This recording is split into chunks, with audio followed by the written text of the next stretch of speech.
Australian desert, the fierce snake hunts for prey.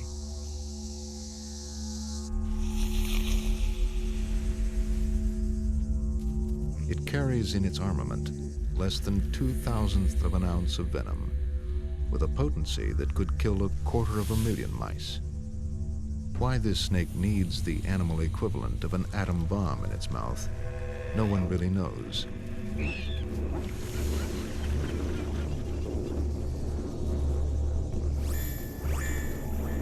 But without the limbs and claws of other predators, snakes have had to find other ways to be sure of a kill.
Snakes have been around for more than 100 million years longer than modern humans.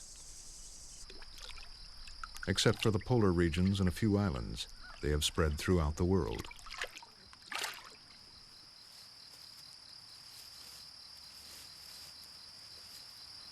Religion has endowed snakes with mystical powers, invoking human emotions from reverence to outright fear.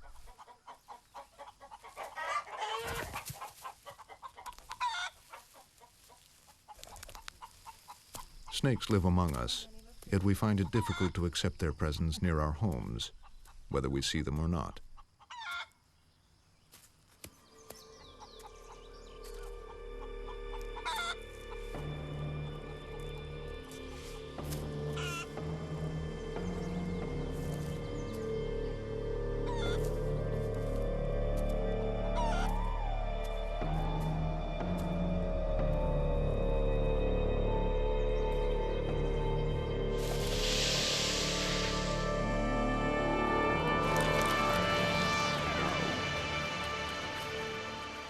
This corn snake, however, is totally harmless.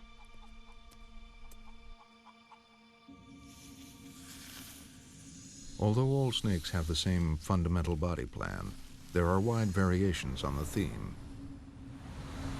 Measuring up to 29 feet in length, the green anaconda is almost 10 times longer than the typical corn snake. And at 440 pounds, it is 7,000 times heavier than the blind snake, which belongs to the family that includes the smallest snake in the world. There are around 2,700 different species of snakes. 70% of them hatch from eggs. Others are born live after struggling to break free from a membranous egg sac.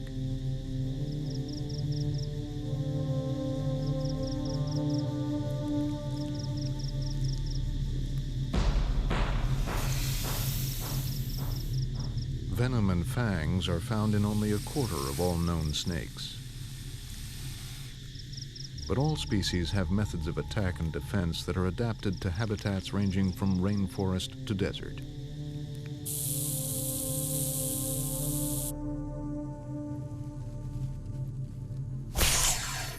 This is the tail of the cantle snake. Or if you're a frog, it's a worm. But not for long. Once tempted, the frog is turned from predator to prey in a single pounce. Snakes live by stealth, speed, and sheer power.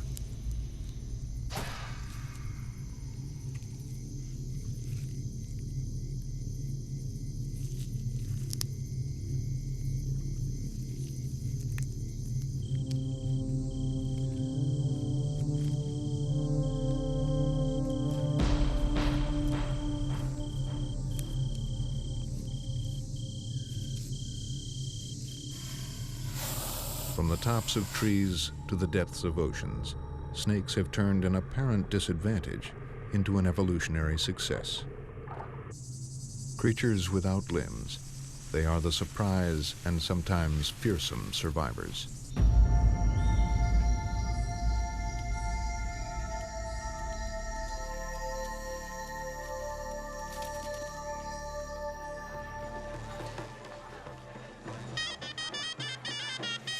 In the realm of the senses, snakes seem particularly ill-equipped. This cobra is not actually hypnotized by the snake charmer's music. In fact, it can't hear it like us at all. Lacking an external ear and with a poorly developed middle ear, it picks up vibrations only if its lower jaw is in contact with the ground. And with relatively poor eyesight, the cobra fixes its gaze on movement. In pit vipers, like the rattlesnake, vision is supplemented by two concave heat sensors just below the eyes. These so-called pits are lined with tiny receptor cells, sensitive to changes in temperature of 0.002 of a degree Fahrenheit.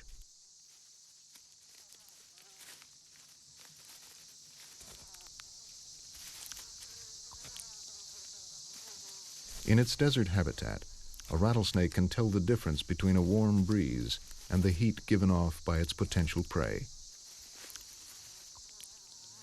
The brain takes this information and combines it with visual images to precisely locate its prey. It's so accurate, it will have a near 100% success rate when it strikes. The importance of sight varies enormously between snake species. The blind snake has a degenerated eye, just a light receptive cell.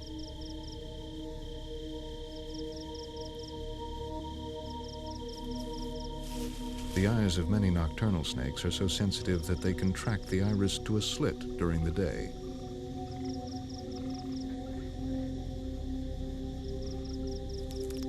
Most snakes are unable to focus their eyes the way humans do. Instead, they move the lens in and out like a camera. The long-nosed tree snake is the only snake that can focus by changing the shape of its lens.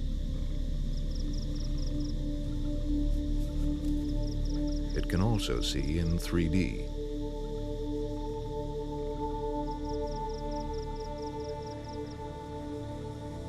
The uniquely grooved skull allows the snake's eyes to converge forward.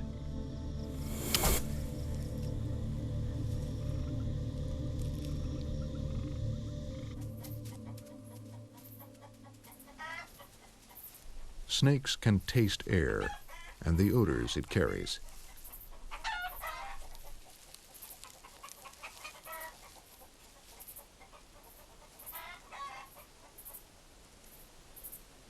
A specialized apparatus called the Jacobson's organ is found in all reptiles. In snakes, the twin tips of the tongue pull scent molecules from the air and deposit them into the organ, passing information to the brain.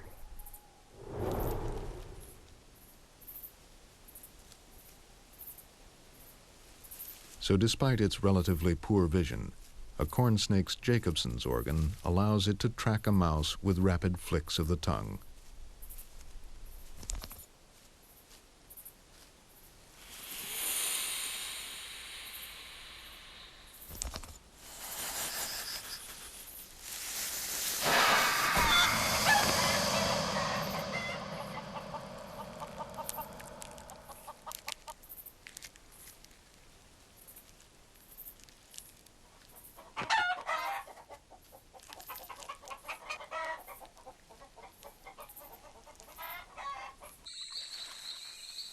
For the green anaconda, the hunting tools are the same. It's the prey that varies.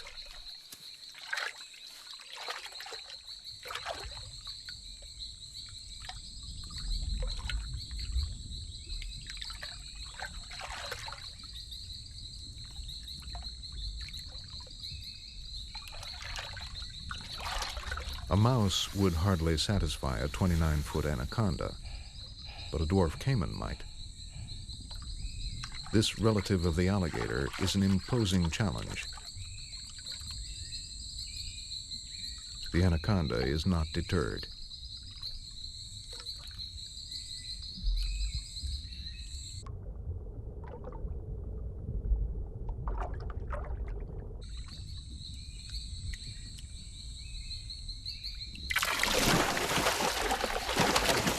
Relying on its immense strength, the anaconda squeezes the life out of its helpless prey. But how is it possible for a snake to devour an animal that is larger than its mouth?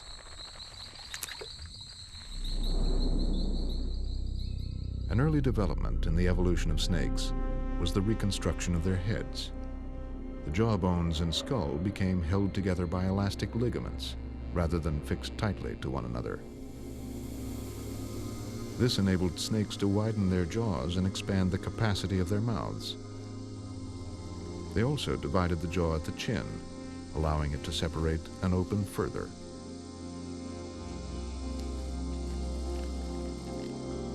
They used their backward-pointing teeth to grip their prey, rather than chew or tear like other predators. A more recent advance in the evolutionary story of snakes is the development of fangs.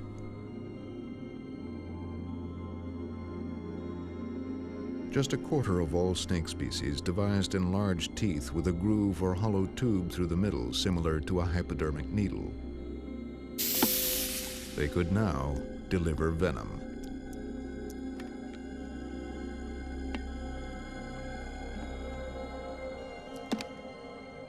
Venom is produced by modified salivary glands found in the top of the snake's mouth. A mixture of proteins, venom can destroy tissue or attack nerve and muscle function.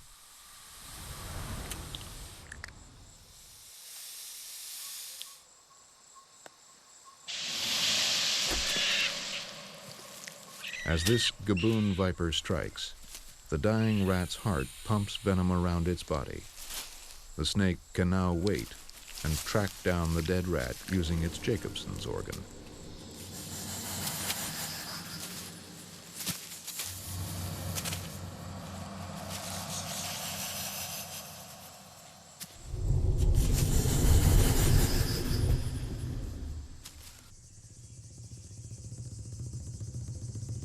The king cobra is the world's largest venomous snake, growing to over 16 feet. It preys mostly on other snakes, even venomous ones. The mangrove snake delivers a mild venom through a set of small fangs toward the back of its mouth.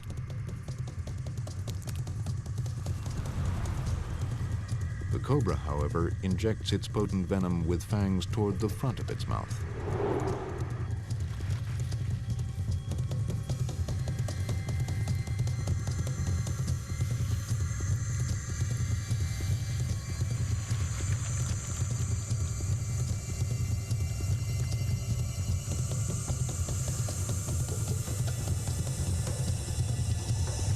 Although small in comparison to the gaboon viper's inch-long fangs, the king cobras are no less effective. As it strikes, the cobra holds on tight, ensuring the venom finds its mark.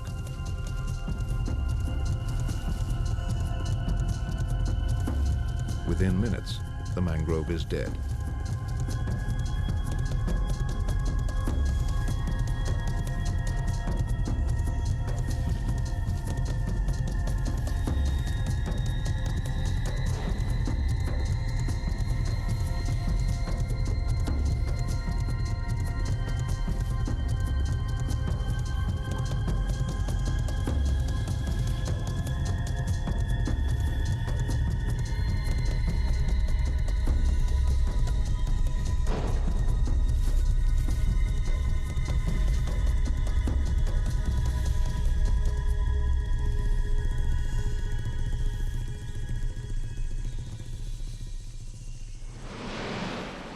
Around 25,000 people a year die from snake bites, mostly in third world countries where anti-venom is rare.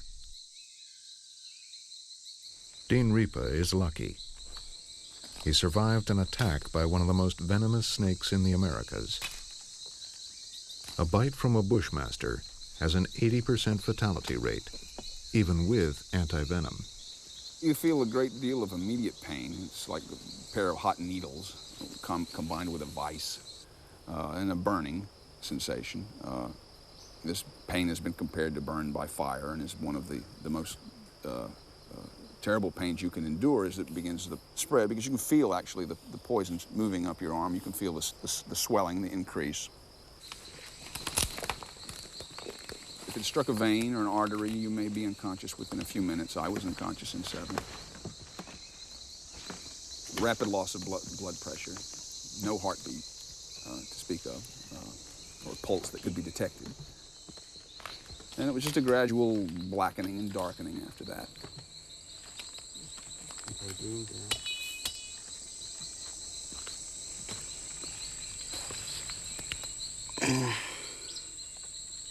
Nada.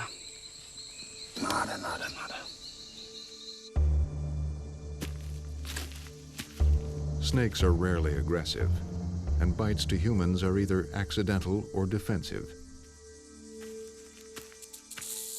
Most snakes would rather warn large mammals of their presence, but some heavy-limbed creatures fail to heed the signals. A strike is the last resort. Snakes with venom that mostly destroys tissue can cause devastating injuries on human limbs.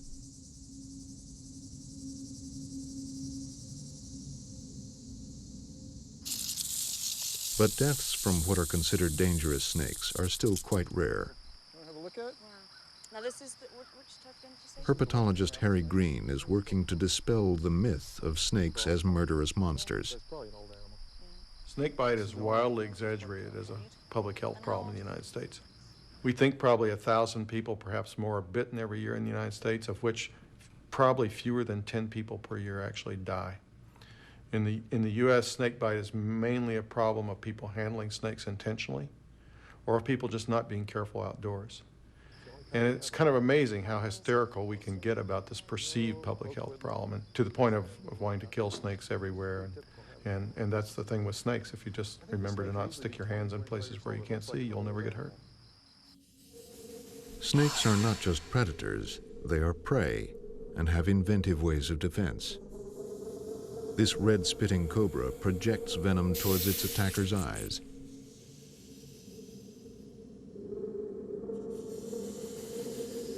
A Cape cobra can't spit, but it can play a game of illusion. Sometimes, however, it turns into a game of double bluff.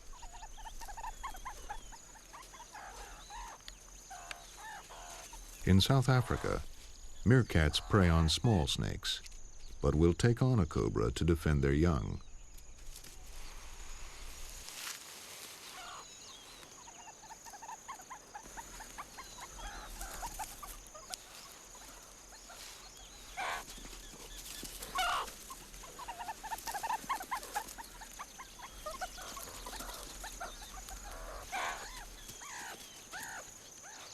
The Cape cobra spreads its hood to make itself appear larger than it really is.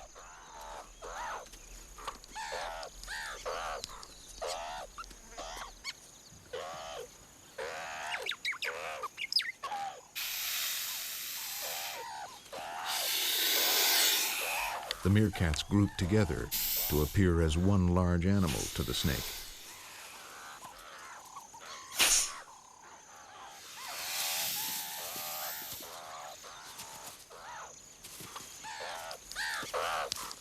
This time, the confrontation ends in a stalemate.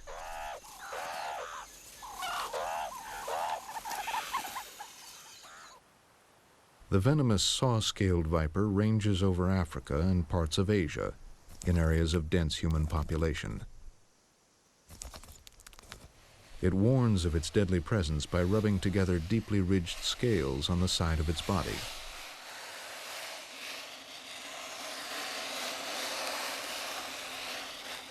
But how do you defend yourself if you're a harmless snake? You appear to be what you're not. One of the neat things about snakes is that with such a simplified body form, it's easier for them to look like something else with relatively minor changes.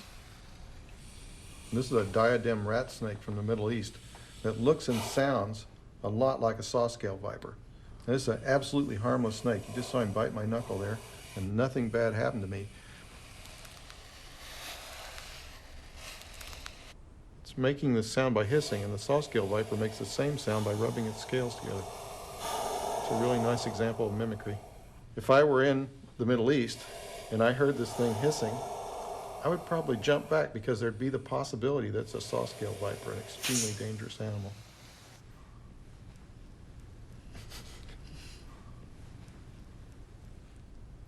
Okay. These are the colors of danger. They belong to the poisonous coral snake.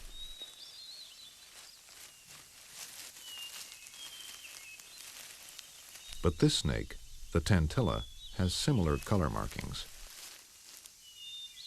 The coral snake, however, sees through the disguise.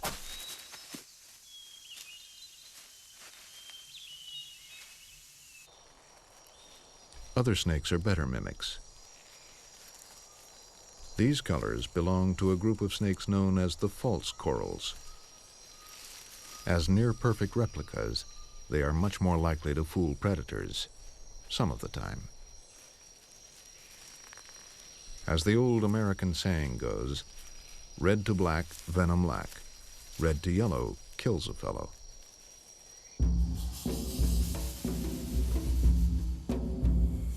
All 2,700 or so snake species of today are descended from one common ancestor. Unfortunately, the fossil record is so poor that little is known about the details of snake evolution. Some of the best clues lie in the evidence of the present day rather than the fragmented remains of the past.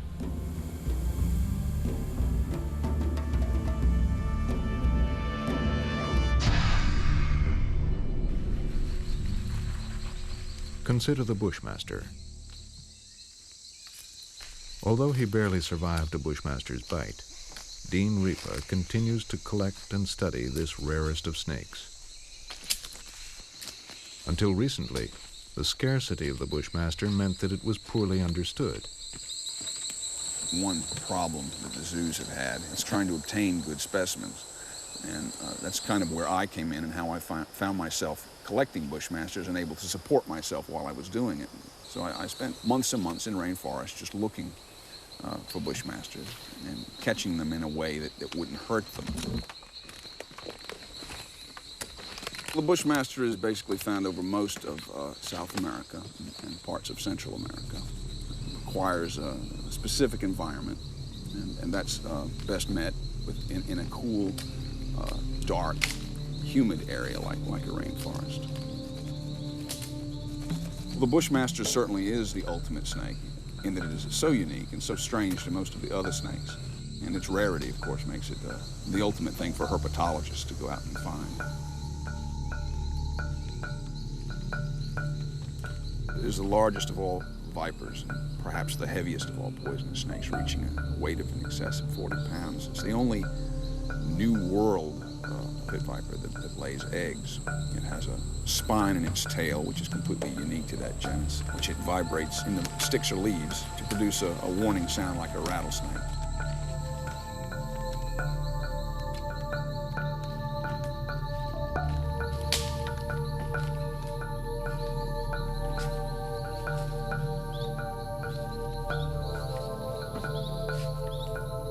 I think I must have been about 27 when I caught my first Bushmaster. I was alone in Suriname, in a rainforest area, and at night. I had no gear or equipment, and I simply had to freehand it and throw it into my suitcase.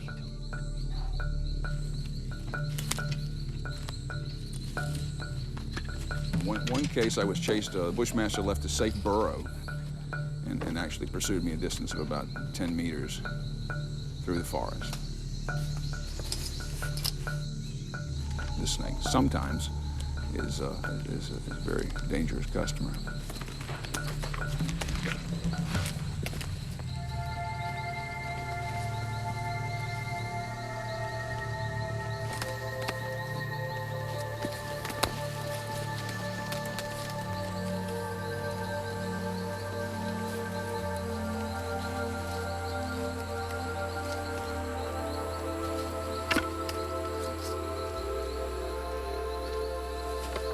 Basically, the idea is to capture it with the least amount of stress onto the snake so that it will survive, transport, and will survive long enough to breed for you.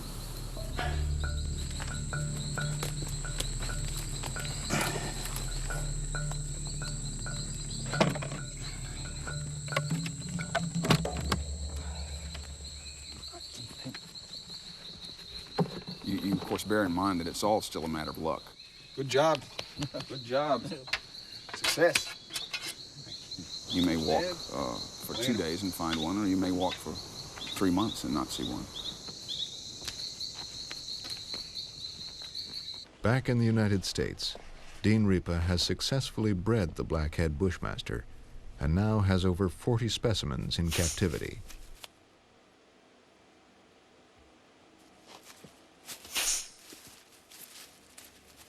Dean's experience with these snakes led him to believe that there may be more than one species. By studying his own snakes, he began to suspect that the South American and the Central American bushmasters were entirely different, based on variations in body structure.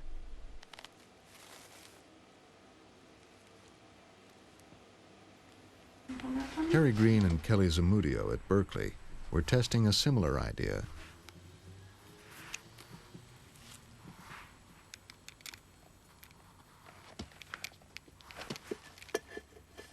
By studying bushmaster DNA, they came up with some startling results.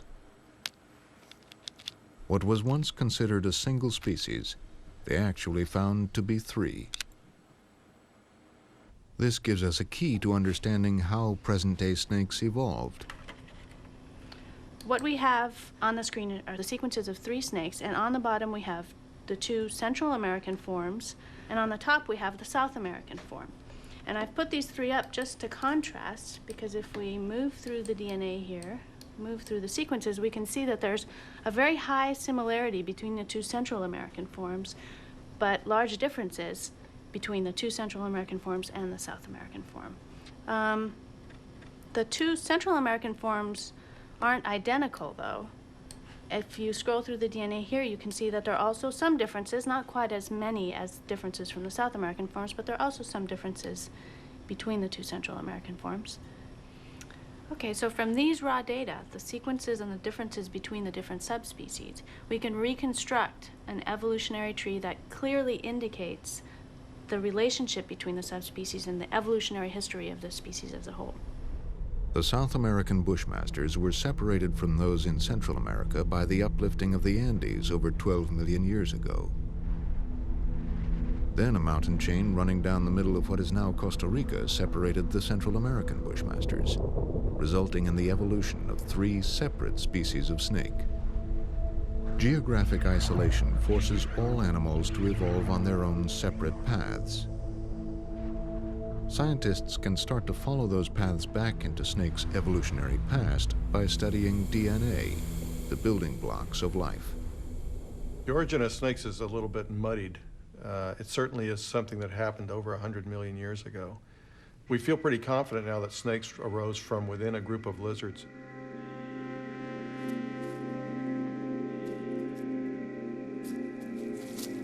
Whatever those lizards were, at some critical point, they are thought to have become burrowing creatures, prompting a fundamental change in body plan.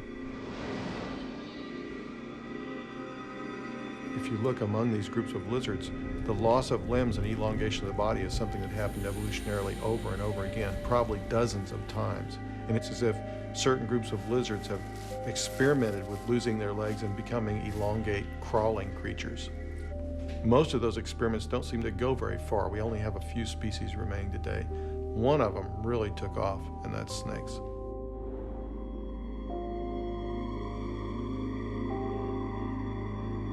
The remains of that successful experiment can be seen near the tail of this python skeleton. Tiny spurs that were once hind legs actually protrude through the skin of living pythons. But to get around, snakes have come to rely on a complex system of muscle fibers and tendons wrapped around as many as 300 ribs.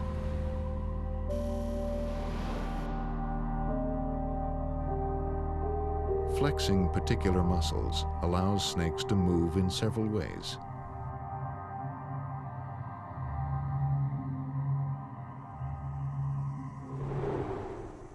Large, bulky snakes move similarly to caterpillars, as a wave of muscle activity travels from head to tail.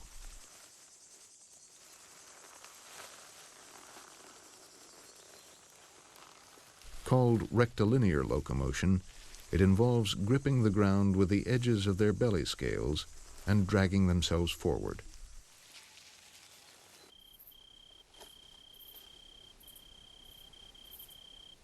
While hunting for prey in a barn, the corn snake finds itself between the tire and metal rim of an old wheel. Unable to move from side to side, the snake is forced to move more like an accordion. But this concertina movement requires a lot of energy. Once free of the wheel, it resumes its usual motion.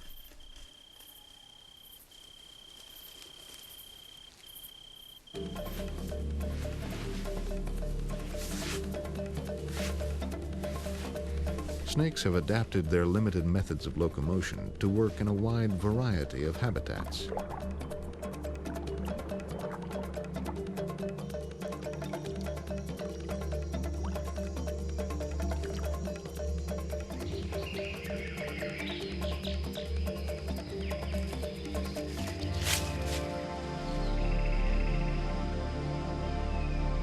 Through their unique evolution, snakes have proven that you don't need limbs to run, to climb, to jump, or to swim.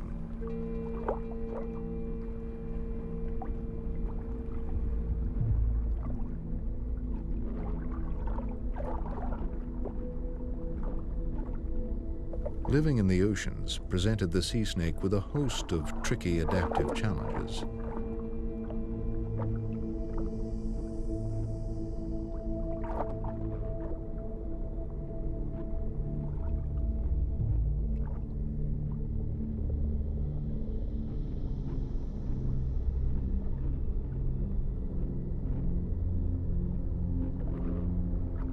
A paddle-like tail and a keel that runs along its belly allow the sea snake to glide effortlessly through the water.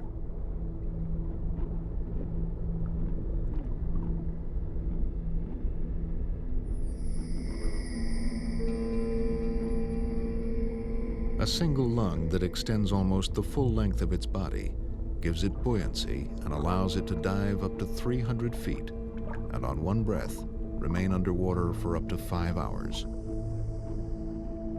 To guarantee a rapid kill when hunting fish and eels, the sea snake packs a powerful venom that makes it more toxic than its closest family member, the cobra.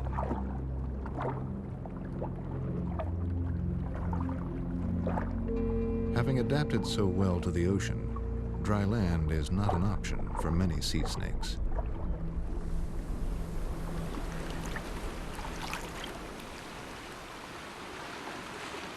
Most sea snakes no longer have fully formed ventral scales that grip the ground and allow snakes to move and survive on land.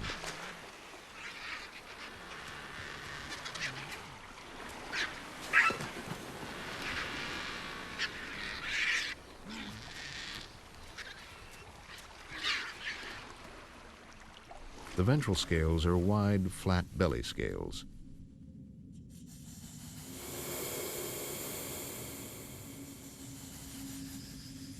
They're linked to the ribs by a series of muscles. Acting in concert with other belly scales, they perform like the treads on a tire, making their dragging movement possible.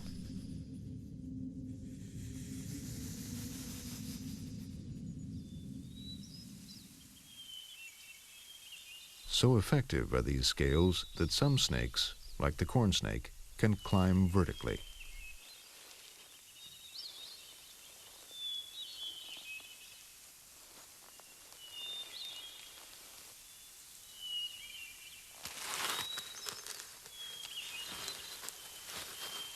Snake scales are actually part of the skin and not just a covering.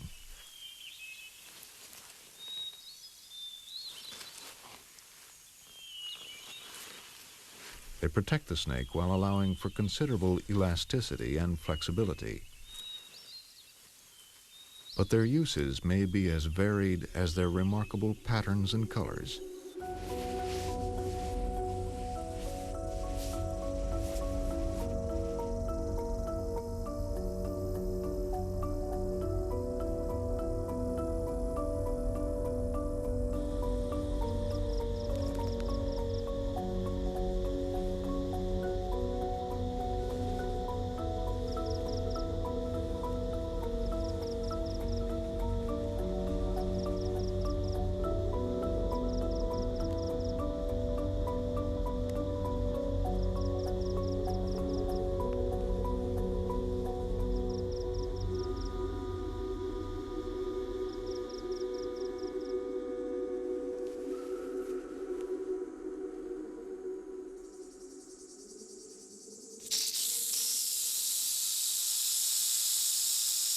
Snakes constantly change their skin.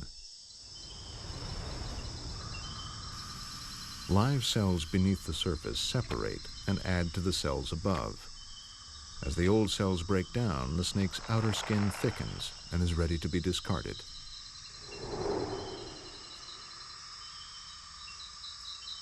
A transparent scale known as the brill and covering the eye takes on a milky hue, the clearest sign of the transformation to come.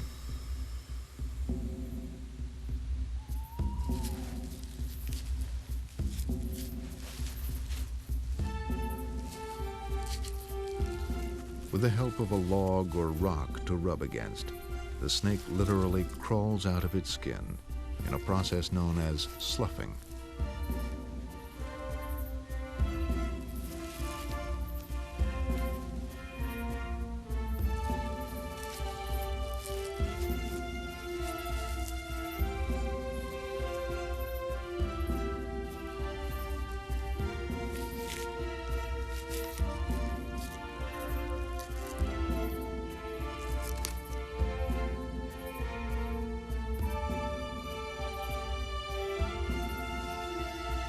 Only a ghost-like trace of the snake's pattern and coloration is left in the sloughed skin. The pigment cells that give snakes their often brilliant colors remain with the snake itself.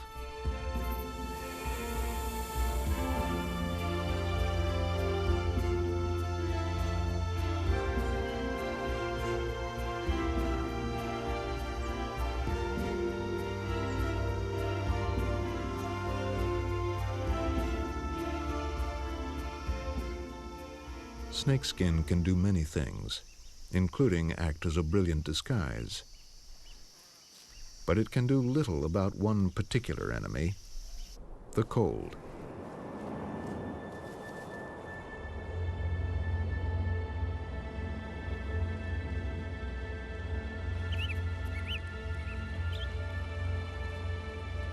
Snakes must rely on their external surroundings to warm up or cool down, unlike mammals and other creatures that can regulate their body temperatures.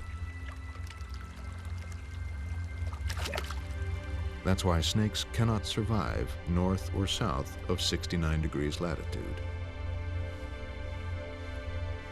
The red-sided garter snakes of North America deal with winter temperatures of -40 degrees by hiding underground in the thousands.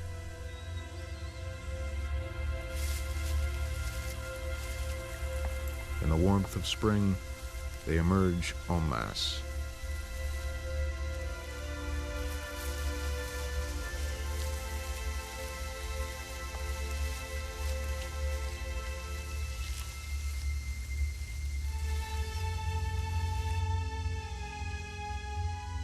To a geologist, this is a simple limestone sinkhole.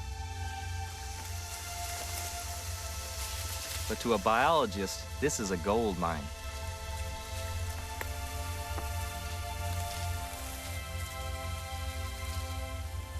Dr. Robert Mason has been studying these snakes for over 15 years and has solved many of the puzzles of their curious life cycle. Well, here we are in a limestone pit, approximately the size of an average living room, and I'm surrounded by 15,000 red-sided garter snakes. These snakes afford an outstanding opportunity to study some very difficult questions because these numbers here are just unprecedented. You'll never see numbers of snakes like this anywhere else in the world.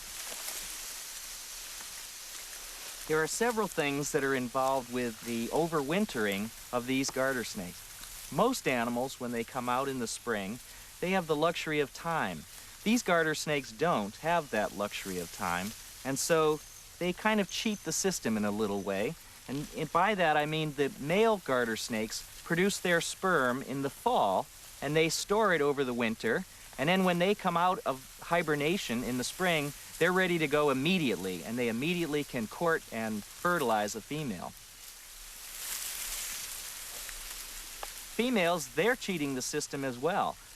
These snakes, not only can they store sperm for 6 weeks, these females are noted for storing sperm for literally years. So years from now, this female could produce viable offspring from a mating several years earlier. As the female emerges from the den, she is approached by dozens of potential suitors. Attracted by her unique scent, the males rub their chins against the female in the hope of stimulating her. They create what is known as a mating ball around a single female, a mass competition in which there can be few winners. This one female may be their only chance to mate this year.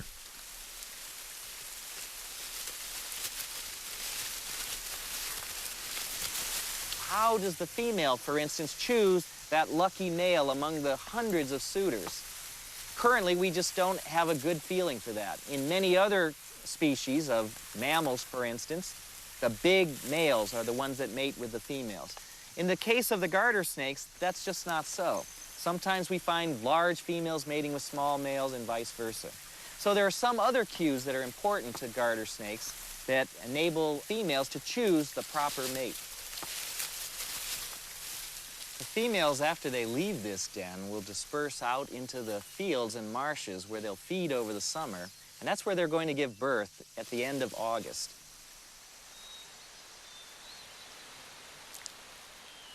The babies are born live, and there's a mystery with these babies. There's a lost year, we call it, because in the fall, immediately after giving birth, the females and the males, the adult males, will return to these same dens. But the babies are a mystery. We don't know where the babies are. There are no first-year snakes in this den. So where are they? Where do they overwinter that first year? That's a great mystery to us, and we want to try to figure that out. In most other species, like these Australian black snakes, rival males will fight each other one-on-one for the right to mate.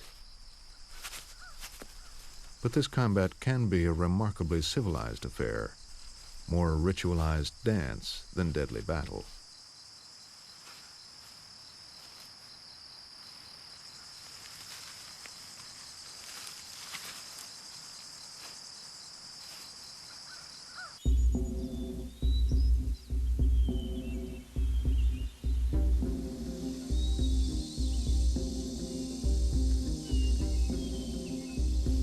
In the pine barrens of North Carolina, the corn snake emerges from its winter burrow.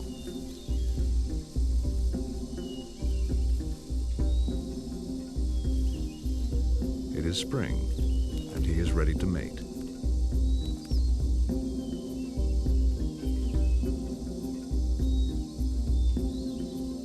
With snakes, mating is an act of sinuous grace and beauty.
Around a month after mating, the female corn snake lays her eggs in a secure hollow.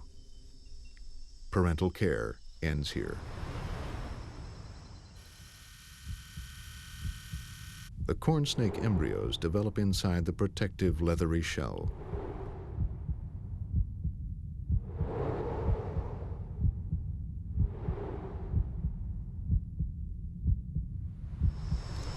After about 2 months, the young corn snakes break through their shells.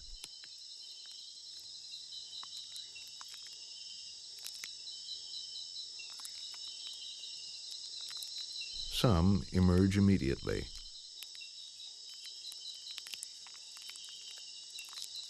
Others may wait several days before heading out alone.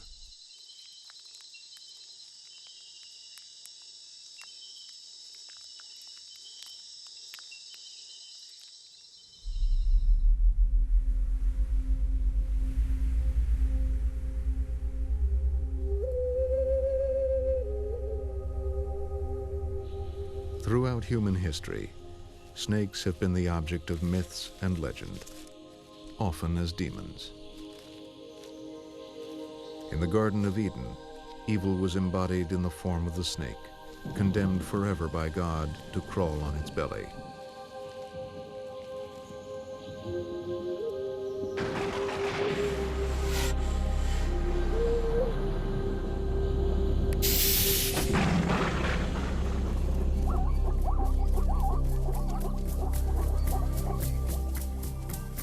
Yet there are many cultures where snakes are revered and endowed with magical powers.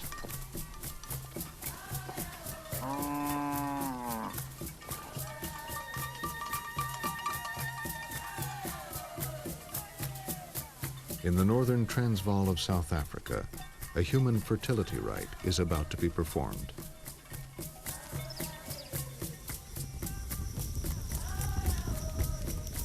As the young women of the Venda tribe dance around the fire, they link arms to symbolize the movement of a python.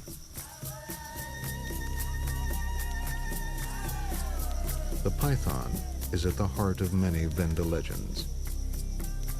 One story tells of a python marrying 2 women. Another says that a small python lives inside the women's wombs and plays a vital role in conception.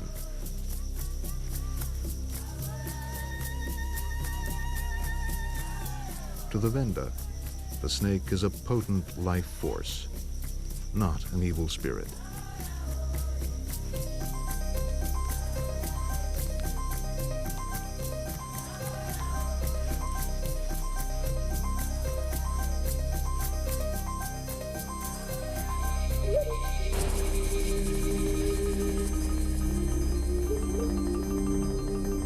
The ancient Mexicans believed the snake to be a god, linking not just the underworld with the heavens, but the earth with the universe.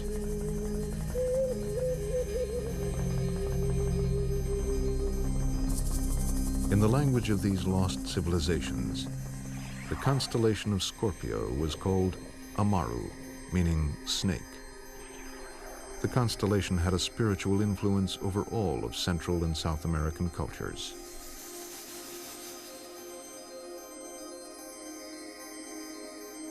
It has always been tempting for humans to mythologize snakes. It's not hard to see why. The ancestors of snakes emerged from an evolutionary experiment which left them without limbs. Yet they're one of the great success stories of the natural world.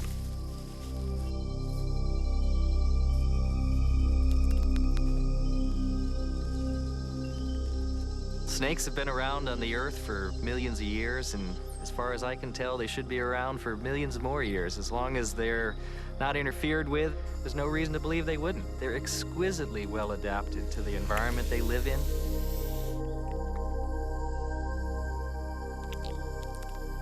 Given the opportunity, they should be going on for millions more years.